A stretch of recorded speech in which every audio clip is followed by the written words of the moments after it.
එවැනි රටකට මෙවැනි ප්‍රශ්නයකට අත ගහන්න කිසිම අයිතියක් නැහැ. අනිත් එක ලංකාවේ සිදුුනේ ත්‍රස්තවාදයේ පරාජය කිරීම.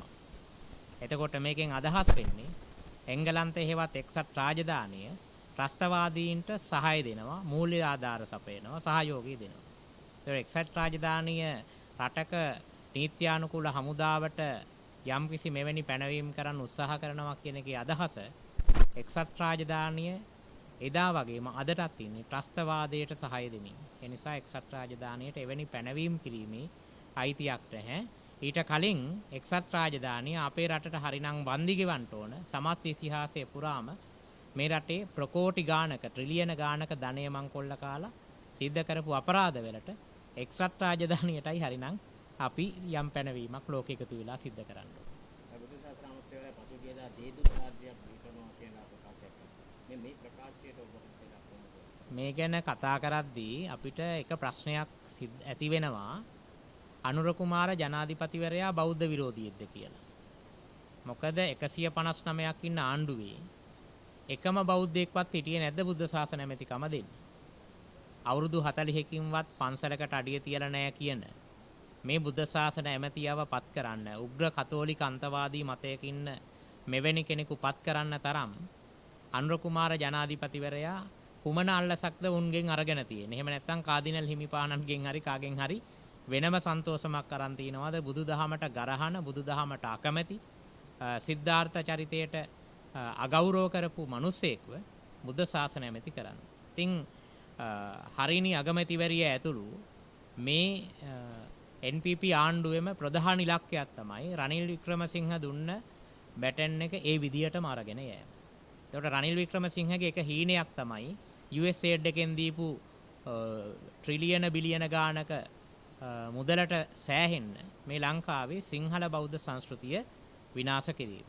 ඒ වෙනුවෙන් තමයි මේ බුද්ධ ශාසන ඇමති පෙනී සිටින්නේ. ඒ නිසා ඔවුන්ට අනුශාසනා කරන ඔවුන්ව සලකලා තමන්ගේ විහාරස්ථාන වලට ගෙන්නන නායක මහානායක හාමුදුරන් ළගෙනුත් අපිට ප්‍රශ්න කරන්න සිද්ධ වෙනවා.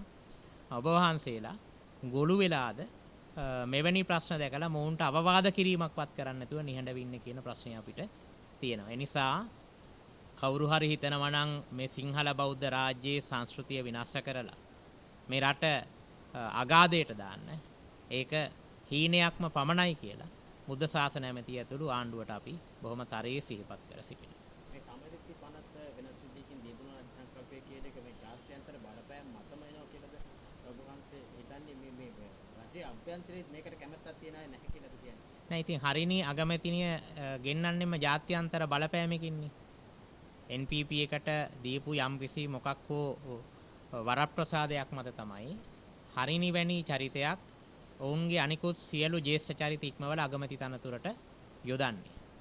හරිනි ඒ තනතුරට ගේන්න එකම අදහස මේ රටේ පාසල් පද්ධතිය හරහා ළමයින්ගේ මනස විකෘති කරලා ඔය සමලිංගික රාජ්‍යයක් බිහි කිරීමේ සැලසුමට අවශ්‍ය ප්‍රතිපාදන සැකසීම. ඒ විතරක් නෙවෙයි දැන් සමහරු උජාරුවෙන් කතා වෙනවා මේ දවස්වල කාසල් රෝහලේ ශුක්‍රාණු බැංකුවක් ස්ථාපිත කළා ළමයි නැති අයට බොහොම හොඳ වැඩක් කියලා. නමුත් මේකේ අරමුණ අපිට නම් පේනවා යටි අරමුණක් තියෙන්නේ. මේ සමලිංගිකත්වය උද්දීපනය කරලා අය වෙනුවෙන් විවාහ ඇති කරලා ඒ පිරිමි පිරිමින්ට ගැහණුන්ට දරුවෝ හදන්න අවශ්‍ය ප්‍රතිපාදන හැදීමේ යටි අරමුණ ඇතිව මේ කූට උපායක් හැටියට මිනිස්සු මුලාවටපත් කරලා තමයි මෙවැනි දෙයක් පවා ආණ්ඩුව මේ වෙලාවේ ඇති කරගෙන යන්නේ. ඒ නිසා ආණ්ඩුව බොහොම සියුම්ව මෙවැනි ක්‍රියාදාම රාශියක් ගෙනියනවා. ඒ නිසා අපි විශේෂයෙන් රනිල් වික්‍රමසිංහට බැරි වුණා සමරිසි පනත සම්මත කරගන්න. 159 තියාගෙන මේ අය කරන්න හැදුවොත් එයාලට ඒකේ දුර්විපාක වලට මුහුණ දෙන්න සිද්ධ වෙයි. මේ සර්කාරු බැංකුව හරහා ජාතිකත්වයේ පිළිබඳ යම්කිසි පස්සකාරී කටයුතුවක් වෙනවා නේද සුජාතභාවය. පැහැදිලිවම මෙය සාර්ථක ක්‍රමයක් නෙවෙයි ඊට වඩා සාර්ථක ක්‍රම තමයි නලදරූපත් තියෙනවා. ඒවා දැනටත් ලංකාවේ සිද්ධ වෙනවා. එවැනි ක්‍රමවේද තියෙද්දී ප්‍රශ්න රාශියක් ඇති වෙන මෙවැනි ක්‍රමවේදයකට රජයක් හැටියට යෑමම අපි දකින්නේ වැරදි ක්‍රියාවක් හැටියට. මොකද ඒ හරහා යටි අරමුණු තියෙනවා. වෙනත් වැරදි ඉලක්ක තියෙනවා. ඕකට වෛද්‍යවරුෝ කියයි නෑ එහෙම නෙවෙයි කියලා. මොකද වෛද්‍යවරුත් අල්ලස් අරගෙන ඉන්නේ. මේ රටේ සියලුම බහුව වෛද්‍යවරු මේ කණ්ඩායම් විදේශී වමනාවන් ඉෂ්ට කරන්න, ඊළඟට ඖෂධ මාපියාව සංතර්පණය කරන්න, ප්‍රකෝටි ගණනින් මුදල් අරගන්න ගමන් මේ රටේ සියල්ල විනාශ කරමින් ඉන්නේ. නිසා ඔවුන් ඕකට පෙනී හිටි. හැබැයි ඔවුන්ගේ අරමුණු විනාශකාරී අරමුණු කියන එක අපිට දුරදිග බැලුවම පැහැදිලි වෙනවා. දැන් ඡන්දෙට කලින් අනාගාමික රටක් කරන්න හදනවා කියන විපක්ෂයේ ලොකු චෝදනාවක් නැගුවා. ඒවා අහන්නේ නැතුව මිනිස්සු ඡන්දේ දුන්නා. මේ අනාගාමික රටකට යාමේ පෙරනිමිති නේද මේ පහළ වෙන්නේ. ඒකෝ ජනතාවත් ඒකට අනුමැතිය දීලා නේද කියලා කවුරුහරි කිව්වොත්. ජනතාව ඡන්දෙ දෙන්නේ අවබෝධයෙන් නෙවෙයිනේ. එතනනේ ප්‍රශ්නේ. ගෝඨාභය රාජපක්ෂට ඡන්දෙ දීපු පිරිසම පොදු පක්ෂ වලට තිබිච්ච වෛරය පිරිමහ ගන්න පමණක් මොවුන්ට ඡන්දෙ දුන්නා. අනිත් එක මොවුන් චේතිය රජුරවන්ටත් එහා යන බොරු දෙසා බාලා මේ රටේ ජනතාව මුලාවට පත් කළා. වංචා කිරීමේ ඉහළම එක තමයි බොරුවෙන් ජනතාව මුලාවට පත් කිරීම. රටක ජනතාවක් මුලාවට පත් කරලා බලයට පත් වෙච්ච රජයක්. එය ඔප්පු වෙන්නේ අපේ කතාව වලින් නෙවෙයි. අනුර කුමාර ඇතුළු කණ්ඩායම, ටිල්වින් සිල්වා ඇතුළු කණ්ඩායම ඔවුන් කියූ කතා සහ කියන කතා ගැලපුවම පේනවා. ඔවුන්ම කියනවා අපි බොරු කියලායි බලයට ආවේ කියලා. සමහර දැන්වලදී අපිට බොරු කියන්න සිද්ධ වුණා. අපි බොරු කිව්වා. බොරු කීම අයිතියක්. ඒ වගේ ප්‍රකාශ ඔවුන්ගේ කීප දෙනෙක්ම සිද්ධ කරනවා. ඒ නිසා ඔවුන් මේ රට බොරුවෙන් මුලාවට පත් කරලා බලයට ඇවිල්ලා තියෙන්නේ. ඒකේ ජනතාව දැන් ඒකේ දුර්විපාක විඳිනවා. නොඑක් දේවල් කරලා ඔවුන් ජනතාව මුලාවට පත් කරනවා. එක පැත්තකින් දලදා ප්‍රදර්ශනය වගේ දේවල් සිද්ධ කරමින්.